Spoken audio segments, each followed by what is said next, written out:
Okay, I guess we can start.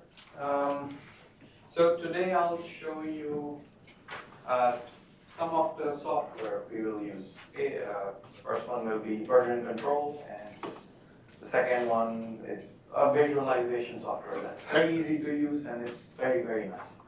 All of the movies I showed you, I made using those. So, but before we do that, let me very quickly just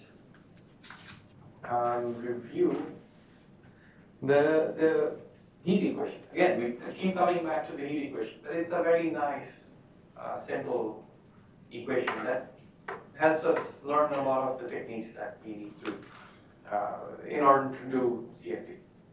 So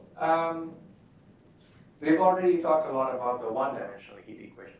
So in 2D, it's nothing much more complicated. We just get del T by time derivative Laplace squared T, which just becomes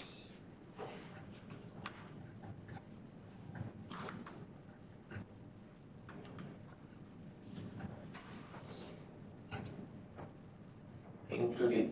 And in 3D, you have a del 2T plus over del Z squared. So this 2D equation you will actually need to use in the project that you will do.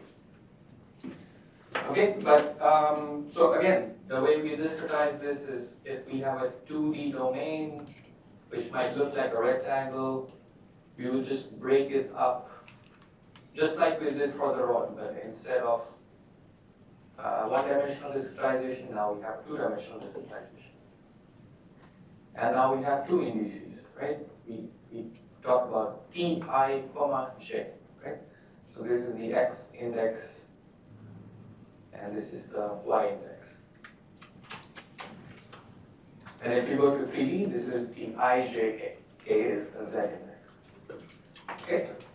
Now, again, the first thing we need to do is discretize this, right? So in time, the left-hand side would just become T n plus 1 minus T n over delta T. And instead of I, we have now I comma j. I comma j. Right? So when you program this, you would not write one for loop. Not just going over for I, two. It's a nested loop, right? For I, and then there's a for j inside, or the other way around. Okay? So this is what? This is the time derivative. The space derivative becomes slightly longer, but again, it's nothing complicated. It's exactly what we have seen before. So the right-hand side becomes kappa. The first discretization we've already done. It's I plus 1 comma j minus 2 Ti comma j over delta x squared. Right? This is the same as what we did last time. But so that's discretizing this part. Now we also need to discretize this, which just becomes I comma j plus 1 minus 2 Ti comma j delta y squared. Okay, so and in some cases delta x squared and delta y squared might be equal if you choose it to be like that, and then you can combine the whole thing together. So it's nothing complicated. It's just you will follow this for one of the problems in the project. Okay. So let's go to what should we do first? Let's do visualization first, and then we'll talk about version control. So let me see.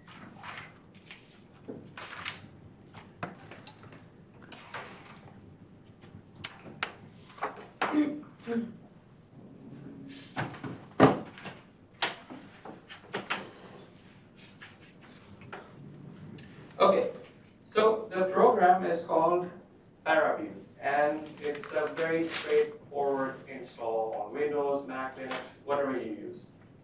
Okay, so just go to paraview.org,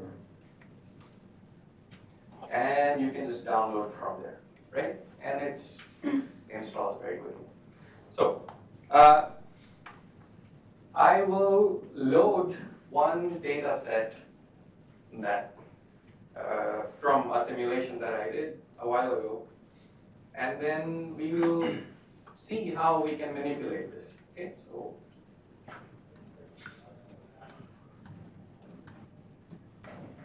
so that's the interface. It's a very nice GUI. Everything is intuitive, and it takes some getting used to, but once you're used to it, it's very, very straightforward. So let's open our file, where I put it here. Okay. So this particular file set has the extension BTU. Okay? It's an unstructured file type that can be read in parallel. So I have about 20 different files, and they're all numbered in sequence. So you can just double-click this whole thing, and it will load the whole sequence for me. Okay? Then you hit apply, processing, and still processing. Perfect. So this is my simulation domain. This is a two-dimensional simulation. So there's goes from 0 to 1 in X and 0 to 1 in Y, right? Right now, we don't see any data here. So we can go over here and change it. And there's basically 4 different variables that I have stored in these files. So let's visualize the last one first. Okay. So this looks like dots, but we don't know what that is yet. Let's go to another variable. Okay, this looks a bit more. You can see this at Harbor Branch, right? Harbor Branch? Not Harbor Branch, at Boca Raton. Can you hear me? All right, perfect. So this is one of the variables. So I've colored my whole domain with this particular variable, and I can't see things very clearly, so I will rescale the color. This is just changing the color scale. And it becomes much clearer. Okay. So without me telling you what this is, can you tell me what you think it might be? Actually, I showed you a video. Okay, so you already know. So tell me. So the vortices? Yeah, it's the you're looking at vortices here, and the color, the variable is basically vorticity. Okay. So positive color is positive vorticity, so that would be, oh yeah, you cannot see. Red represents positive vorticity, so that would be fluid spinning counterclockwise, and anytime you see a blue, that's fluid spinning clockwise. Okay, that's negative vorticity.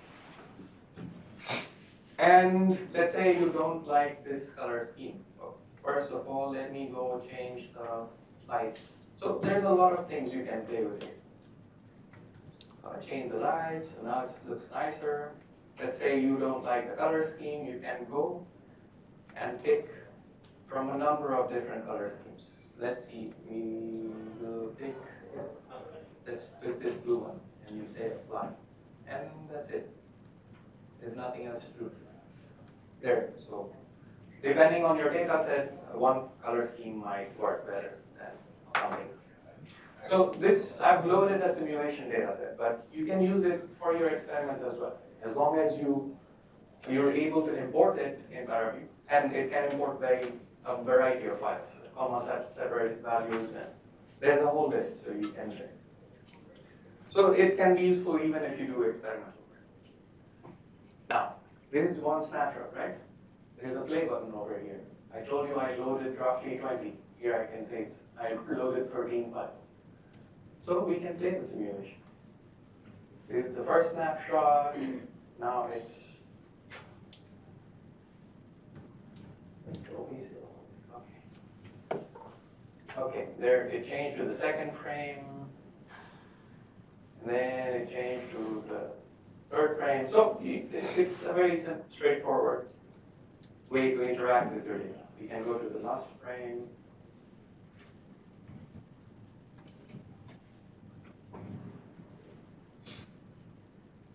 Okay. And if you like, you can export this whole animation. Where is it? Save animation. You can export as individual files and combine them, yeah, if you like, or you can export an API, let's say test animation. Okay. It will ask you for resolution, etc. Let's go with the default.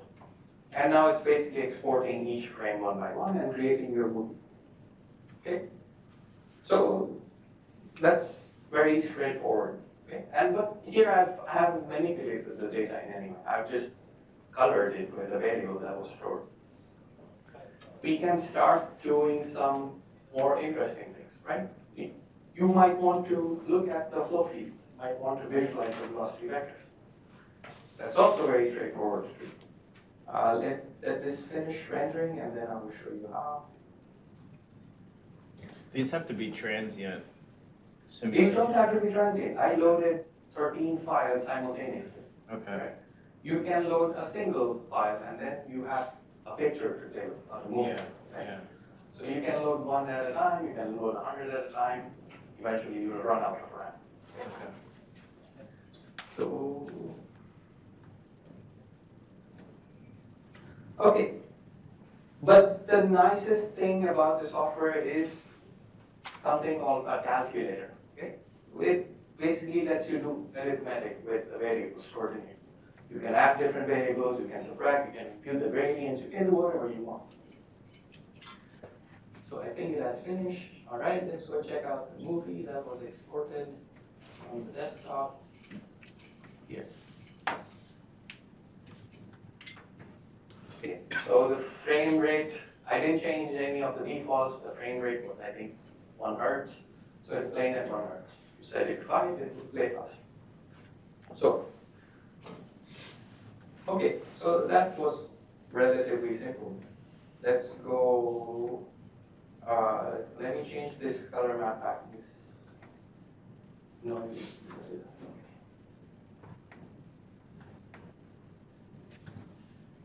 and again, all of this, nobody needs to teach you. You can just play around with the GUI and figure out things on your own. It's really becomes very intuitive once you get used to it. Okay, let's stick with that. All right, now, what do you want to see? I guess you want to see the velocity vectors, right? So, first, I've only visualized one of the variables. Let's look at the other two. So there's channel 1, okay? All right, what does this look like? Let's see, this versus channel 2. So these two, it's difficult to tell from here, but it's the two velocity components. So channel 1 is the X component, channel 2 is the Y component. Okay. Let's see, channel 1 is not centered at 0, so I will pick out the calculator. And if something's not visible on the screen, let me know, okay? Because I see everything here, and some things are cut off.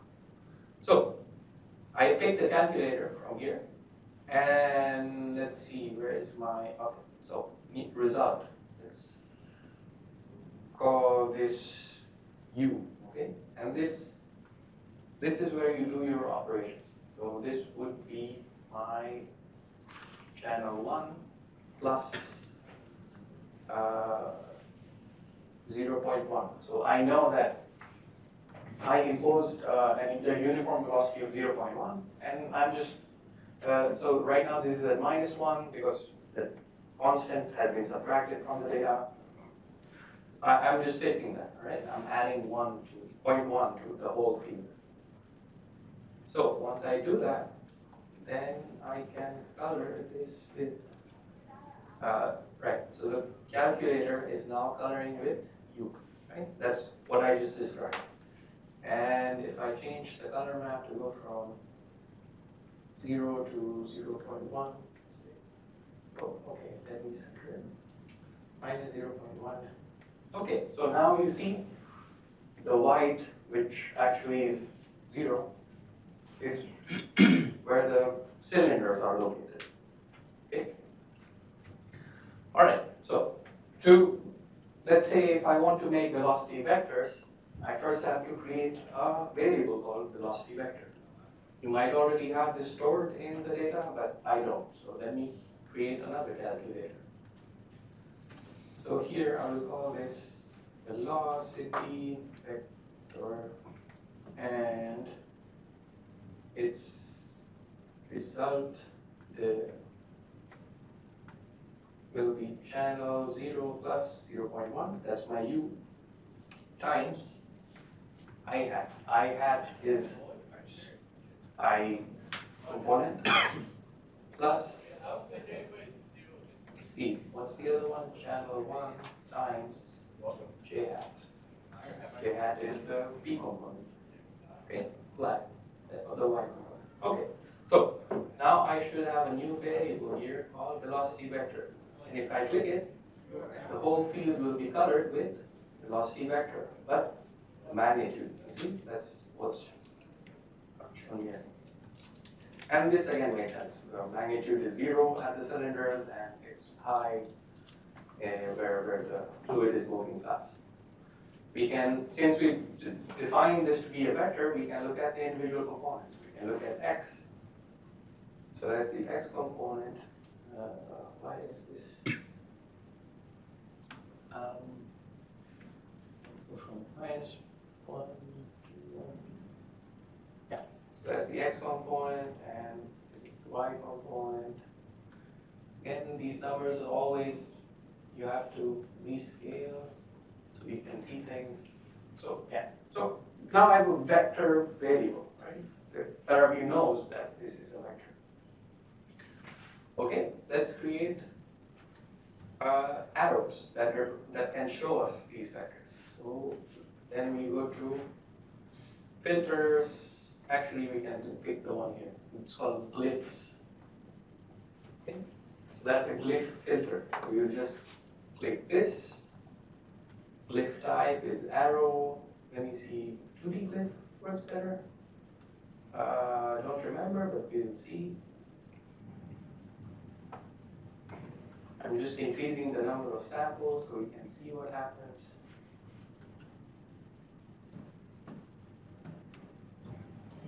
Okay, I think I put too many. So let me decrease it. Wait, I did not scale it correctly. Oh, all right. Scale by components.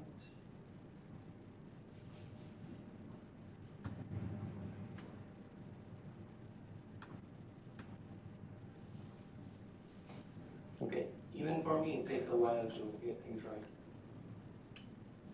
All right, so we see arrows now, but now let's see. The scale is off, so let's decrease the scale factor. Perfect, so now it's getting better.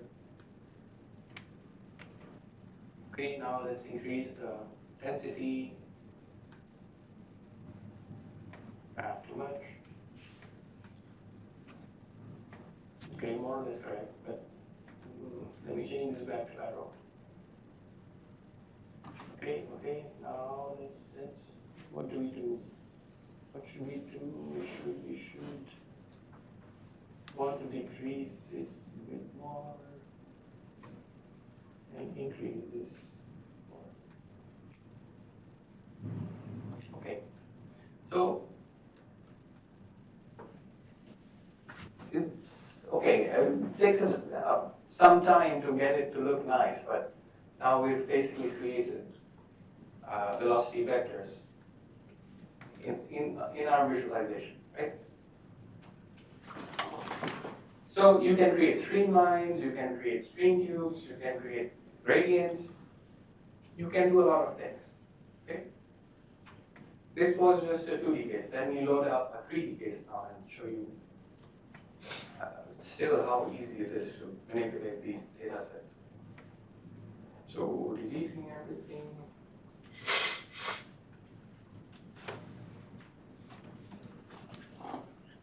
So I did a 3D simulation of a swimming fish. So here I will load one snapshot. So I will not load a sequence.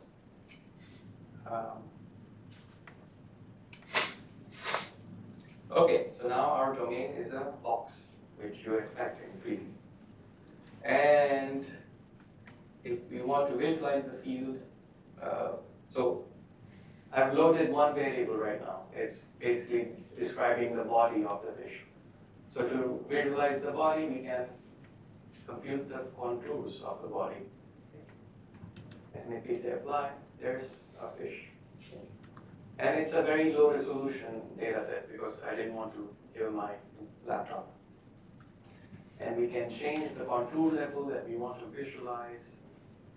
And there you see, it's become a bit fatter. So again, this looks nicer on the laptop because the resolution is not as nice. Now, we can start coloring this. Let's say this is, you can pick the color here to be, let's say, pink. Right? And now our body is colored with.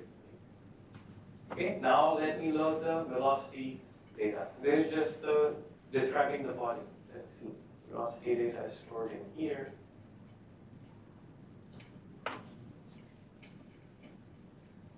Okay, when you say apply, it loads the data set.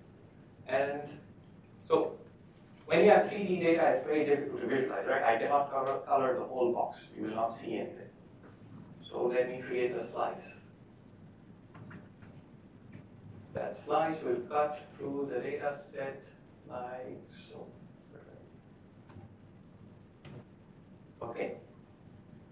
And now I can, again, go back and color my slice with the data, right? So this looks like the weight behind the fish, right? You're sharing vortices that diverge out from the thing. And this is looking at the magnitude. Again, we can look at X component, Y component, and Z component. The Z component in this case would be 0. It's almost 0. It's 1e minus 2. Well. Okay. So, right, let me also show you how to compute something called the Q criterion. Do you know what the Q criterion is? Have you seen movies where you see these nice tubes in the flow field, these vortex tubes? So the Q criterion is one way to visualize these vortices. Okay? There's several ways, but this is just one representation. And it's a very widely used representation. So let me compute the Q criterion from the velocity field. So I will select my velocity data, and there is, okay, you don't see, but there's a menu up there. Let me go to filters and alphabetical. So anytime you want to process the data, you always apply a filter, okay? Or if you want the long way, you can always use the calculator to compute things yourself. You compute the gradient, and here you will say compute the vorticity and compute the Q criterion. So now it knows that I have given it a vector which contains u, v, w, and the formulas are already stored to compute vorticity and Q criterion. When you hit apply, it might take a few seconds. Okay, so now let's turn off the slice that's visible at the moment and create another slice. Again, and you can pick the normal, let's see, and you hit apply. Perfect. So now we can visualize the vorticity. We look at the Z component. Okay, this again is similar to what we would see in 2D because we're looking at a slice, right? But these structures are actually three-dimensional. So let's go create a contour. Contours are always very useful for visualizing 3D data. And the variable we will use is QCriterion. Perfect. Remove that, and select the contour level. Let's say 5. Hit apply. Okay, so now we see these new. So everything is a bit washed out. Let me turn on the light. Okay. All right. So now you see these three-dimensional structures. I will turn off the slice so you can see better. There, those are the vortex rings that, again, you might have seen before from experiments, and they form behind the fish. And we can change the contour level to 1. That will change our visualization. Okay, so visualization is very subjective. You keep playing with it until you get what you want. Okay, so that's why this software is very nice because it's all GUI based. You can do all of this by writing long scripts in Python. That's actually what the software is doing. It's creating these long scripts, but you don't have to worry about this. You can just click, click, click, done. Okay? So again, I've shown you simulation data. You can use this very easily for your experimental data sets. You just load the UVW components, and you can visualize these vortex cubes very, very quickly. And if I loaded more than one snapshot, I would again be able to hit play, and these would, start moving in time. Okay. The background here is terrible, so let me change it to black background. And there. So now we have a relatively nice looking visualization where the pink thing is the body of the fish. If I want, I can color the contours with, let's say, vorticity. There, now I'm looking at the vorticity Z component. Okay, and when you start looking at the data, it all makes sense. So why is this red on this side? Why is it blue on the other side? Okay. Any questions? Yeah. How does your data have to look so you can upload it into the?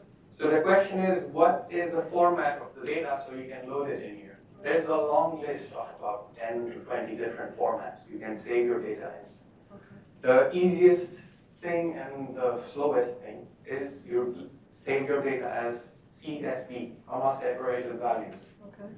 And you can load it, but again, it's a very slow process.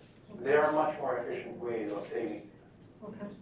MATLAB has some plugins or some small programs that other people write, which you can use to export to BTK formats. Or if you know what HDF5 is, that also you can load very easily in this. Okay. So again, they make it very user-friendly. Exactly, so you can use a variety of different data. Okay. The software is completely free and it's maintained continuously. So it's wonderful, beautiful. The volume visualization of the 3 fish swimming with the rotating camera, all this was done using the software. It took a few days. Okay. Yes? What is the grid size or let's say resolution of your? Yeah, here, so I can show you how to manipulate this very quickly. The grid size is relatively coarse. So let's say in the length direction, there's 512 points from here to here. Okay, and in the width and height, it's 1/4 of that. So 128. So it's 512 by 128 by 128. And this is a very small data set. The one I was showing you the other day, the nice movie, it was several thousands over thousands over thousands. So that's can be billions of data points for a single snapshot, and then you have to make a movie. Okay? That's why, again, this software also allows you to do all this in parallel. You don't have to do anything, which becomes necessary if you are dealing with such large data sets. Okay, more questions? I'm just clarifying, since the previous question asked about regarding the grid, you just explained it as a rectangular grid of equal. Isn't it more fine near the vortices and cores in the boundary area? For the three-dimensional code I'm showing you here, no. This is uniform. This was done using a uniform code, so the cells are equally spaced, equally sized in all three directions. For the 2D case, yes, that is the case. Let me load that. So I will delete this, okay? If you have any other questions regarding this data set. Yeah. Is this IB code like immerse boundary or like it's curvilinear for the fish? This is similar to an immerse boundary code. We will learn what that means later on. And okay, so let me just mention that. All the discretization we've done has been cells, right? Rectangular cells or squares. But the surface of the fish here is very, it's curved, right? So it will cut through our cell at some point, and it's very difficult to discretize that, okay?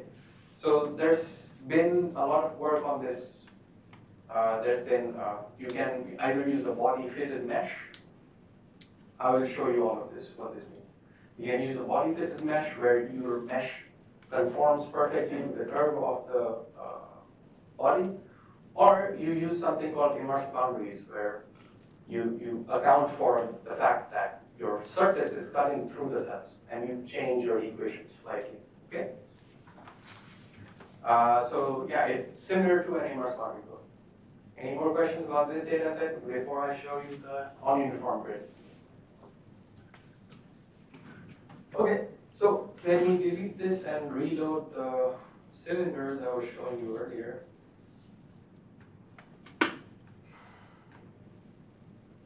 Okay.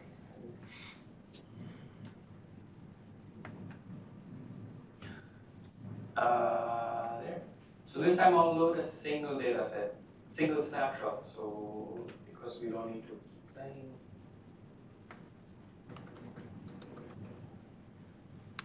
Okay, perfect. So let me color this with vorticity and rescale the color bar so we can see stuff. All right. Now, Amir was asking about. Hey, were you asking about the grid? No. From Boca somebody. Oh yeah, you were asking about the grid, right? So if you change this drop-down menu from surface to, let's say, wireframe. There. Now we can see the grid, right?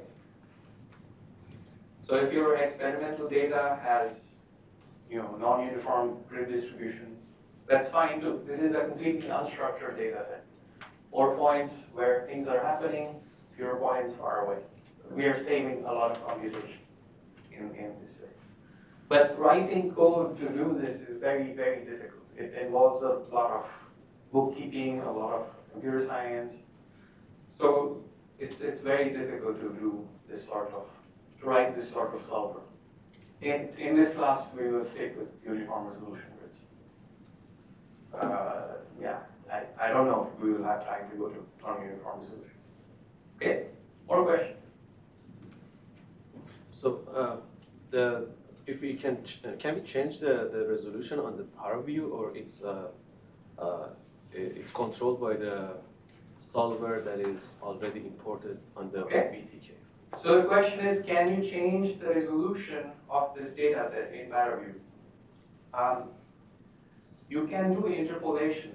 Okay, so you can. This is a very fine grid, right? You can see. If you zoom in, you won't start seeing the points until we are very far in. But then, with very fine grids, it becomes. See how slowly the computer responds. It's because it has to handle all this. So you'll say, no, I don't care. I only want to do a coarse visualization. Then you would do, no. Yeah, see, now you're beginning to see some points. So you can do an interpolation of this onto a coarser grid before you start breaking gradients and other things. Okay? So you can do that, but going to a higher grid is not possible. That's like creating information out of nothing. Okay? So going from this to a finer grid, you can again do it by using interpolation, but you're not getting any physical benefit. You're just maybe smoothing out the picture. Okay? So you can do a lot of filtering, or you can use a Gaussian filter to smooth out if you have any imperfections, but that's not done in physics. That's okay to do in image processing. But in physics, that's almost akin to cheating. You're basically smoothing out your bad regions. Okay, so we almost never do that. Okay, more questions. Does that answer your question? Yes. Yeah.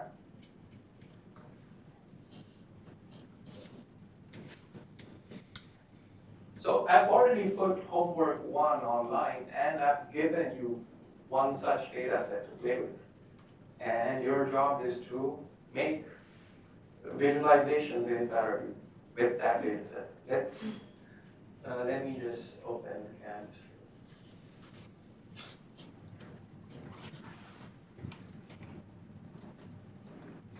Again, if you're not familiar with Canvas, canvas.fau.edu is where you will find all the lecture videos, all the homework assignments.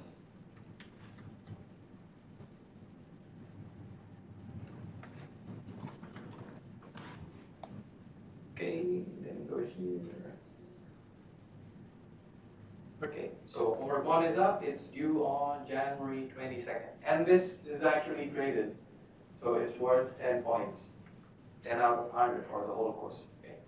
And so there's the PDF and there's the zip data set. It's about 100 megabytes. And it contains these VTU files that I was showing.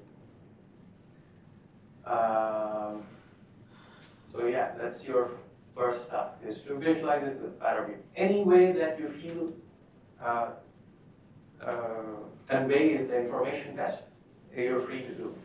You're free to make a video as you wish. And that's actually a swimming fish, okay? Not a cylinder, with 2 dimensions. And the second homework problem is just you should set up your computer to use Git. And you will push a small sample which I can pull, and I'll grade based on that. Okay, so any more questions about visualization? Again, please use this software for your experimental work, numerical work, anything you can load in, you can visualize. Okay. Okay, so let's go to version control. This will be slightly less fun than visualization, but it's very, very important. Again, if you missed the last class, version control is just keeping track of history of changes. As you write code, you keep improving, right? You keep adding new functions, you keep adding new features. And at some point, you might want to go back, but now those files are lost, or you have to dig through 50 different file versions. So all of that is taken care of when you start using Git. Git is one it's one type of version control software. There's others called SVN, there's one called CVS. But we will stick with Git. All the big companies use Git. So all the programming companies, all the software companies, all the good numerical companies have use this software. So how does it work? How many of you have a Linux or a Mac? 1, 2, and Boca 3. All right. So for you, this will be might be slightly easier. But for Windows, it's a little more involved. So I brought my Windows laptop. We will do it on that.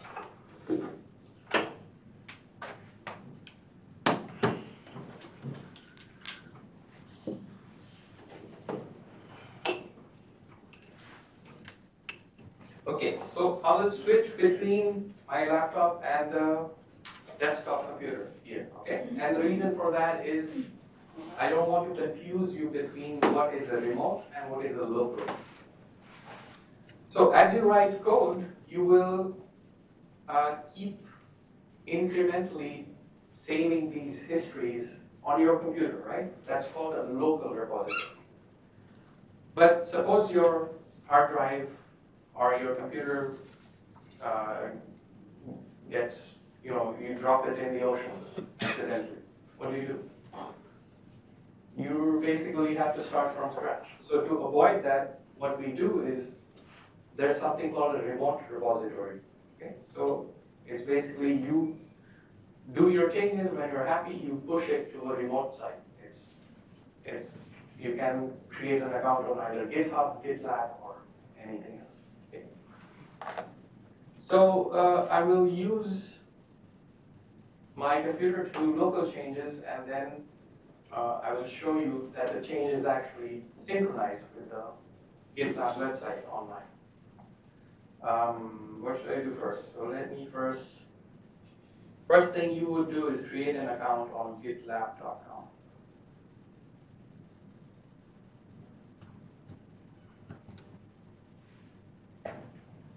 Again, this is free. You can use GitHub if you prefer. They all do the same thing. There's different companies. I already have an account with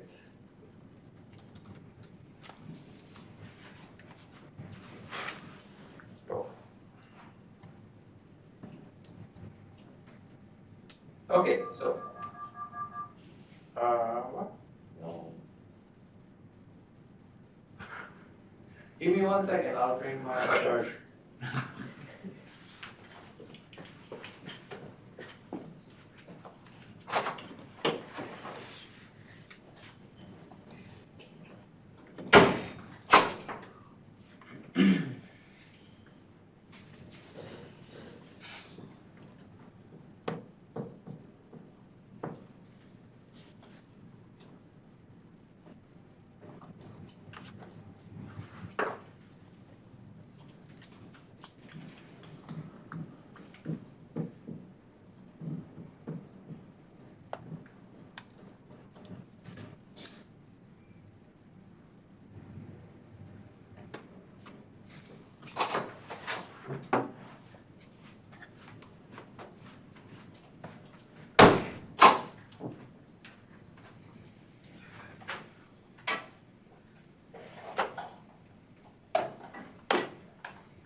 It restarts. Okay.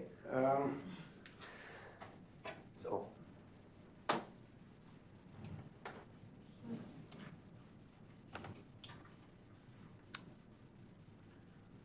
Okay, let's go here and let me go to GitLab.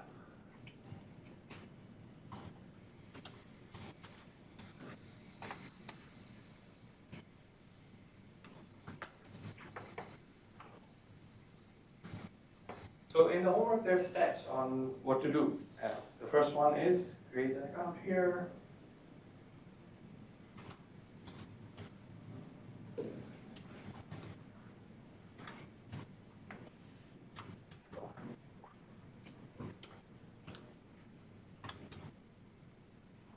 Okay, and once you create an account, you can create new projects.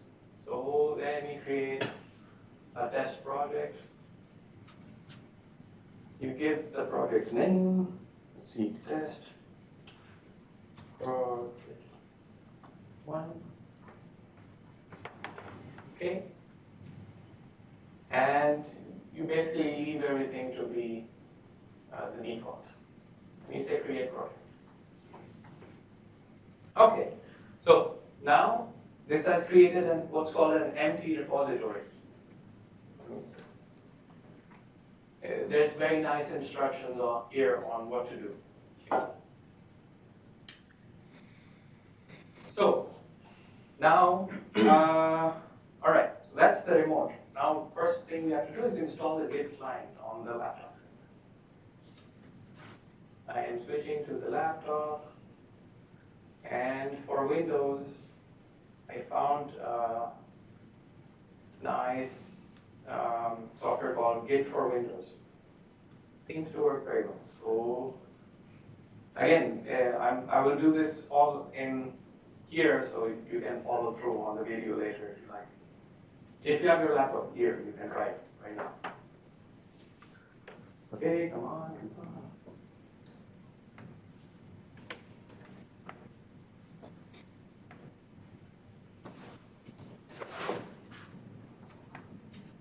Okay, so there's the executable.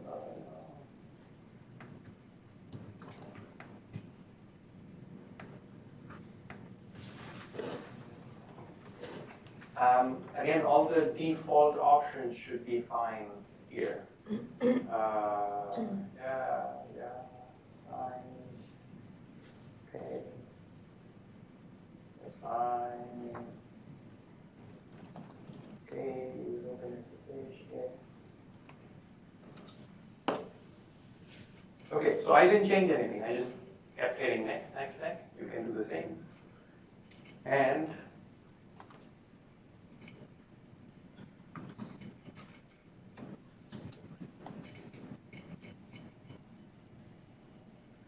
if you have a Linux or a Mac, you can say apt-get install git or homebrew install git, and this will basically install your Git client. So let's start. Perfect. So on your start menu, it would be something called git bash. Git, yeah, there, git bash. Okay. So now I have a terminal. And now I can basically, ls just is list all the directories here. I can look at what I'm doing. So I'm in my home directory, let me go to the desktop. cd is change directory to desktop. Okay, so there's many things here. So let me make directory test or sp desktop. Okay. Okay, so there's nothing in this directory. And what I can do now is follow the instructions on the website. Where is the website? So, what should I do?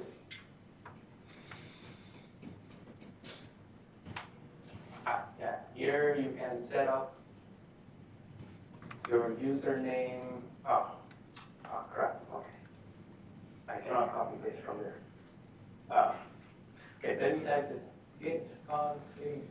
And you can follow the instructions here. So what the important thing for me to do is to git clone git at gitlab.com cfd /test project. So I'm basically typing this line into my laptop. Okay, this will not work. Okay, we need to do one more step, but let me show you.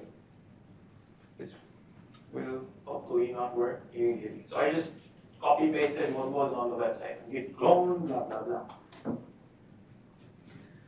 Perfect, it did not work. It says we do not have the access rights. So you have to do this one time only. You have to create something called a key, an SSH key, okay, on your laptop so it can connect to it. And the command for that is just SSH Key gen. Okay. Don't type anything, just hit enter, override, yes, fine, okay. So what it does is it creates this file here, okay? And we will look at what's in the file.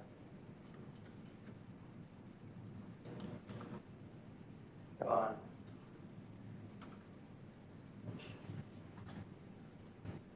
Okay, fine.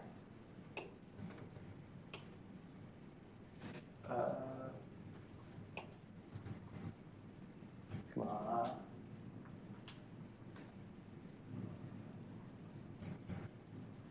I almost never use the command line in Windows, so alright. Okay, so there's two files. One is IDRSA, other is IDRSA.public. This is your secret key. So this stays on your laptop. Never give this to anybody else.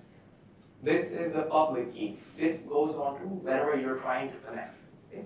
So I will open this thing. All right, this is all, this whole big. You copy this whole thing and paste it on GitLab. I will show you where. So copy, and I will open. Where's my GitLab? All right, GitLab. All right, perfect. So you go here. You go to settings. You scroll down. There it is. SSH keys.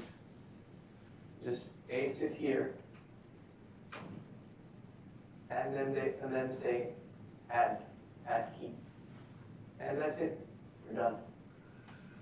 Okay. This is a one-time thing. Once you're done, your computer is set up to be able to talk to GitLab.com. And let's go back and let's see if that worked. So what did we do? We said git clone something, right? Perfect. So you appear to have cloned an empty repository, okay? Which makes sense. So here's our test project one. That's the name we gave to our repository, right? So we can go to test project one. And now we can start adding files. So first, let's see. There's several commands I will type in. You have this list on your homework. There's like a link. So git status tells us the status of it. There's been no commits yet. Okay. So let me create file 1.txt. And I'm using the command line to create the file. You can use Notepad. You can use Word, you can use MATLAB, whatever you want. It doesn't care. It just checks the difference between the old file and the new file, and it shows you the difference. I will show you how. So let me see. I'm trying to learn my ABCDs, okay? And I've saved a file called file1.txt, which contains ABCD. Okay? Now if I say git status, it will say, still, you don't have any commits, but there's a new file that I am not tracking yet called files1.txt, file1.txt. Okay, so what we will do is, first we can do git diff. So, we'll do git add the file name. Let me clear this so you can see it better. Git add file1.txt. Okay. Okay, I don't care. So let's do git status again. Now, the status has changed to, okay, you have some changes that you told me that are added to the repository, but now you need to commit it. Before you commit it, it's not saved in history. So then you say git commit with message first file. Okay. Fine.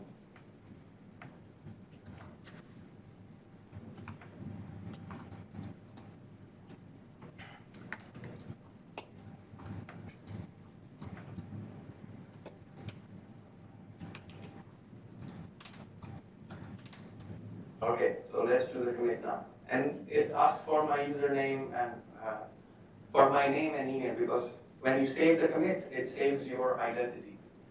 That's useful because there might be 5 people working on the same project. So you want to know who made what changes. So let's see. Commit has been done. If I do git status now, we have nothing to commit. But if I check the git log, that's my first commit. See, that's the message that I said the first commit should contain, first file. Now, Now I want to change the file, okay? I want to get beyond ABCD. So I am learning sentences. Okay. What should I do now? I have changed my file, it's different from what is saved in history. What should I do first?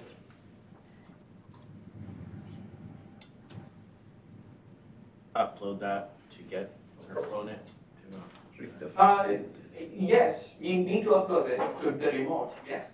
But for now, I'm just working with my local, right? I'm not completely happy with my local changes yet. So I learned the sentence now, and I can look at what is different now. Git if or git status. Git status tells you this file has been modified. How has it been modified? For that, you do git if file name. And it tells you there was already ABCD, but there's now a plus, a new thing called I am learning sentences now. Okay? If I'm happy with this new change, I will say git add file name again. Okay? So again, this file is now ready to be committed. Once you do git add and you do git commit, you can do git status at any time, and it just keeps telling you. So when it's green, it says it's modified, but it's ready to be committed. So git commit, again with a message at sentence1. Okay. Perfect. So now that's part of my history. Once you commit, it's part of your history. To check your history, you always do git log. Excellent. So I had my first file, which I committed on January 15th at this time. Now I changed that file to do something to it, and now my message says sentence 1.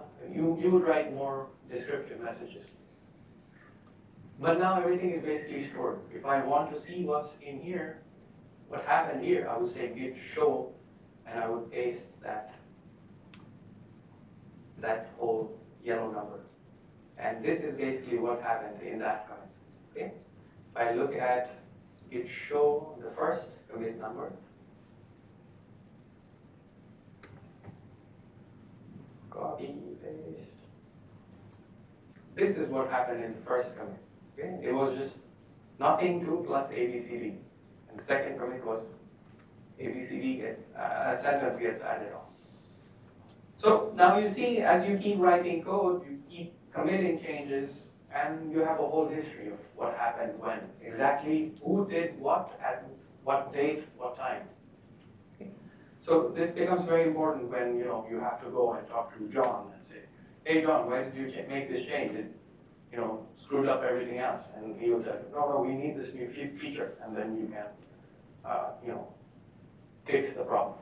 If you don't know out of 10 people who did this, you don't know how to fix problems that might arise.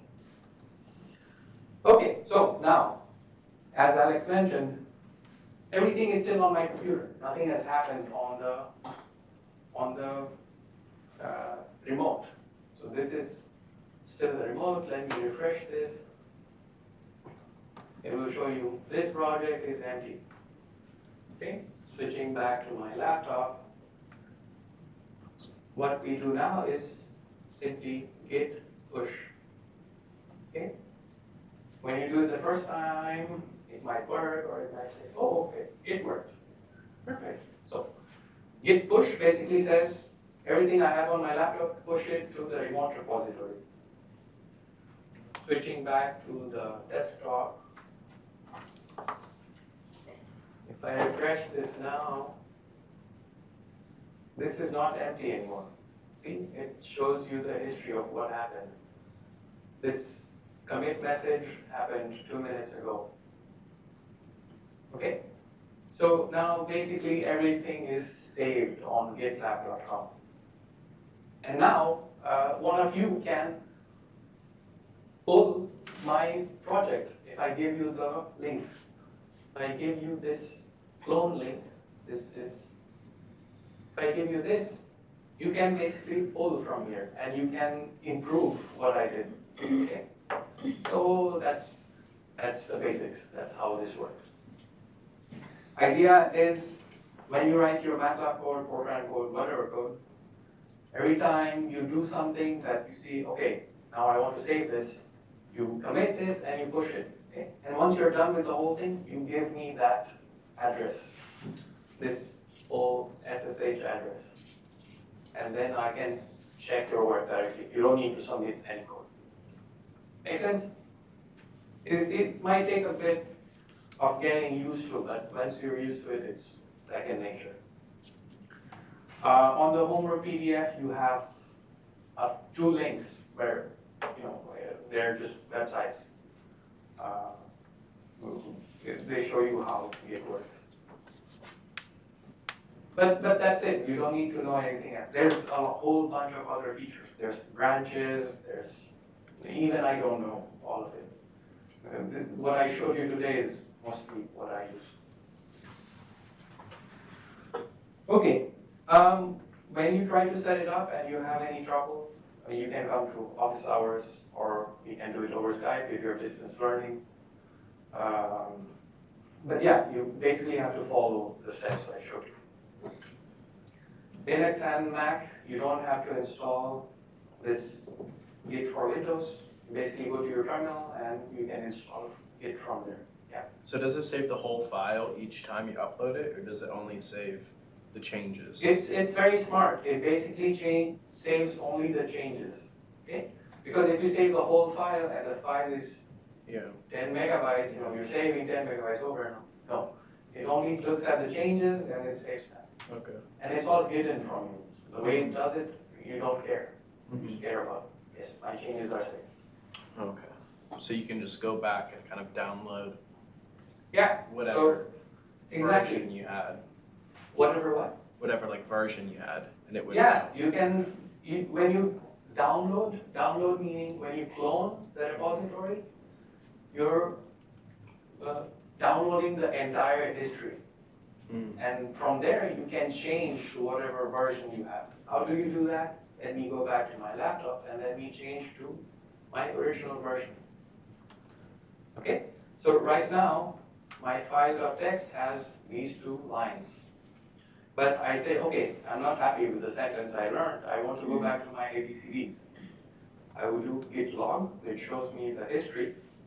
I would copy the commit number that I'm interested in, and I would say git checkout that commit number. Okay? And now if I open my file, I'm back to my ABCDs. Okay? Again, it's a bit more involved than just doing what I showed you, but yeah, this is how you move between histories, between versions. So yeah, now you don't have to keep track of 50 different files every time you're happy with your work. You don't have to keep emailing it in several places. You push it, it's safe on the repository. You don't care what happens to your computer. Okay? Okay, more questions? Again, this is completely new to you, so it will take a bit of getting used to. But after 2 or 3 times, it will be second nature. And I use this when I write papers. When you write a text file, you keep improving, right? But if I lose my laptop, all that work is gone. So I keep pushing to remote, and I can go back to any version I want. When I say, this section is terrible, I don't want it. Go back to the version. Yeah. Wouldn't it just be easier to, say, back things up with, say, a time machine or something? The question is, would it not be easier to create automatic backups? For instance, Macs have Time Machine, Linux has Cron. What does Windows have? Automatic backup, I guess. So yeah, that would do the same thing, but what these backups do is they overwrite old data, right? So let's say after 10 months, all your oldest data is gone. So it's not the same thing. Also, this Git is made specifically for coding, which is where this whole idea of commit comes in. When you commit, exactly what has changed from one file to the next is saved, who has changed it, when they changed it, and why they changed it. Why they changed it should be your message. Okay? So in that sense, it would not be nice to rely on time machine, right? Because you don't want to keep saying backup now every time you're happy with your code. And you don't have any nice comments. Okay. I've done that many times. I've been stuck on some problem and I'll say, I did this 6 months ago. So I'll go through my Git log and look at the dates and then say, this is the version I need. I check it out, compare the differences, and fix my problem. This takes maybe an hour instead of 1 week. Okay? More questions?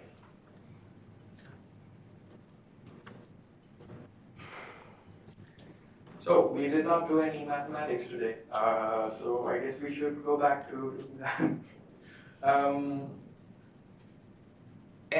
again, you might have trouble with this initially, and come to me whenever you get stuck. You just have to know what to do. That's it. Okay. Anything else? No? So let's see, we have 15 minutes, so I guess I can start talking about stability. Let me get rid of the computers.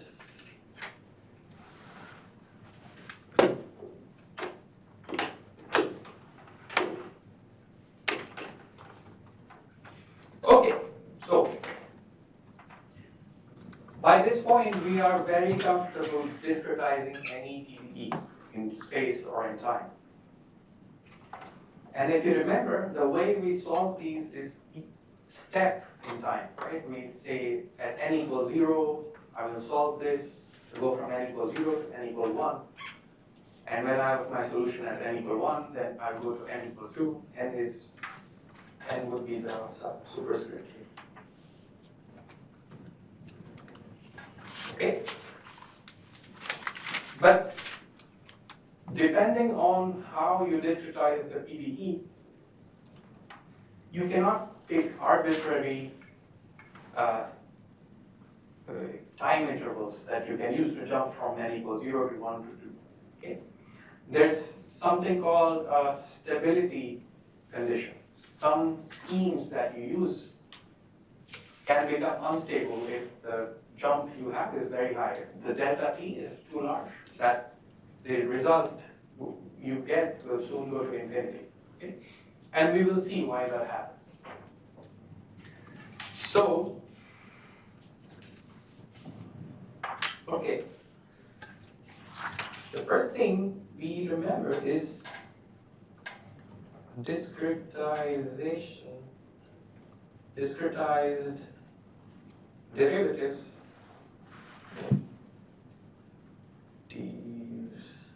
are an approximation. Why do I say that? Do you remember? Do you see what I wrote? All right. So, do you remember why they are an approximation? We derived a whole bunch of different finite difference formulas, right? You remember we were neglecting something, the higher order terms? That's why they're an approximation. There's an error in there. So there's a discretization error.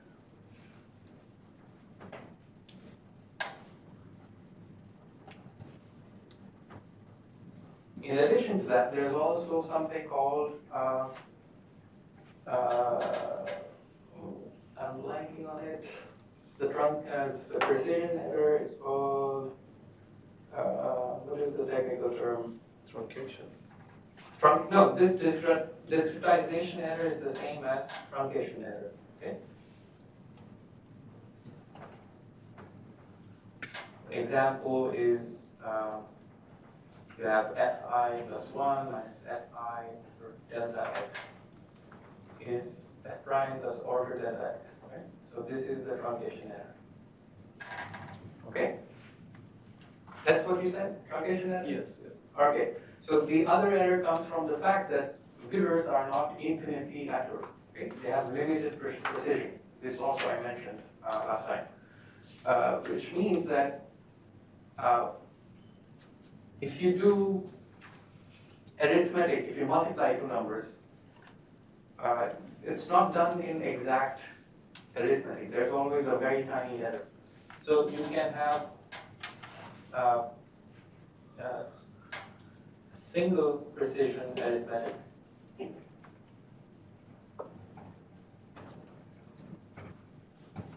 Which is also called float. And this is order of 1e minus 8. So any number smaller than 1e minus 8 is almost 0. Okay? So the computer cannot handle that. And there's double precision mathematics, sometimes called double in quotes, which you can go down to numbers as small as 1e minus 16. Okay. If you go below that, then it's as if you're adding 0 or multiplying 0. So anything below this number is not trustable. There's quad precision, there's log precision, but for physics and mathematics, at the moment, we stick with double precision. Okay, so this error is called, well, we can call it precision error, but the technical term is round off error. Yeah, it's called round off error or precision error. Okay, now, you remember we take hundreds to thousands of time steps when we solve our problem? What might happen to these errors as we keep going from one step to another?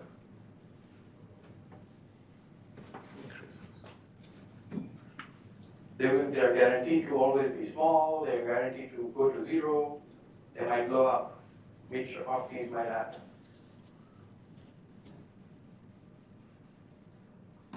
You're going to keep adding each time you do an iteration. Yeah, every time you go from one time step to another, you keep adding on extra error, right? And if you're not careful, this can very quickly go to infinity, even though it starts out very small. So that's where this issue of stability comes from. You have to be sure, you have to make sure that numerically you don't let this happen. Stability means errors are not allowed to accumulate indefinitely or infinitely. Let's go with indefinitely. Or not allowed to not accumulate, to grow. They will accumulate, but they might not grow. They might go down. Okay? So that's what we're shooting for when we talk about stability. Okay, and if we, let's say, look at our simple example of the rod,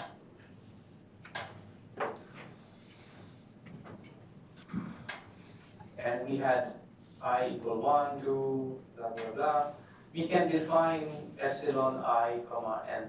Okay, this is just error at node I at time step n. And mathematically, what stability requires is n plus 1 over n must be what?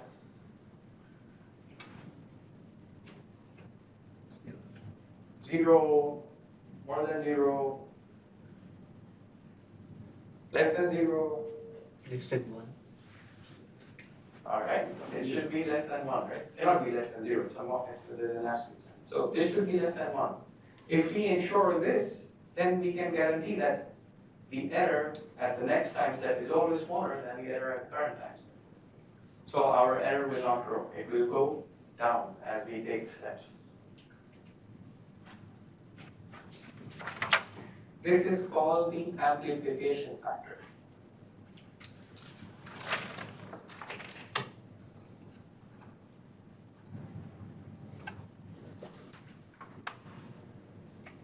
Okay, and you can describe this error that I've written down any way you want. Let's take a very simple definition. So we'll say error is true solution minus numerical solution.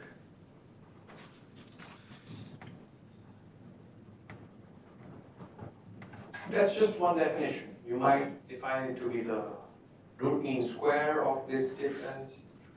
You might just put an absolute there, but let's stick with this very simple definition. Okay, and since we're dealing with the variable t, this is our governing equation.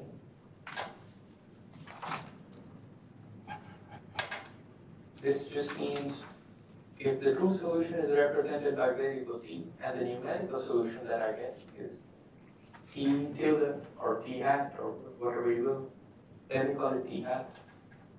Since tilde might become a bit confusing. Okay, so it's nothing. I've just said this is what let's say if we were thinking about the derivatives of the parabolas, this would be the exact derivatives computing analytically, and this would be the derivative computed numerically. Okay, and that's just the difference, that's the error.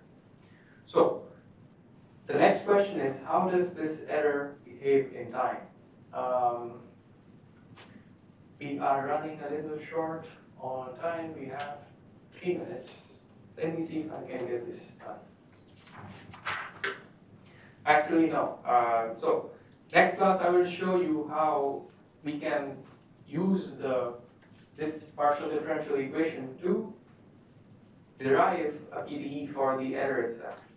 And from there we will go on to derive what is the condition that's necessary to ensure that this amplification factor is less than 1. Okay. And this is just an example with the heat equation. You can do the same for the advection equation. And you might have heard of the CFL condition. This is exactly where all of this comes from. So let me stop there for the moment. And again, if you have questions about Git, ArabView, anything, you can always email me or come to office hours. All right, so yeah, let's stop there. And if you guys have any questions at the moment, I can take them. All right. So, the homework is up. It's due next Tuesday. So please submit it. You can submit it on campus.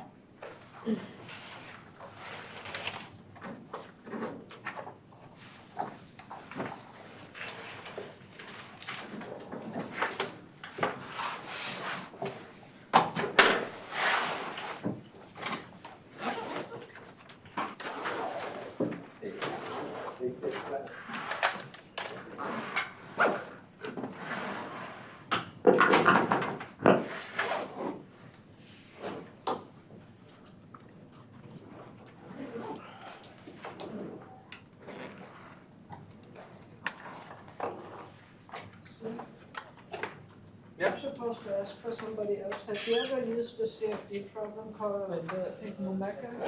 Called what? Numeka, I think. Numeka? N-U-M-E-C-A? I think. I've heard of it, but I've never Never used it. used it. You would know anyone who knows a bit about it. No, actually, I don't. You're using it for? Right there. Supposed to use it, but I have a hard time getting into it.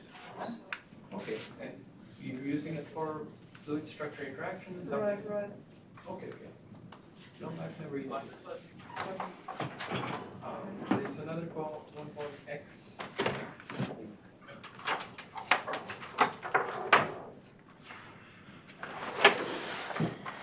I think it's on my laptop. If you come on.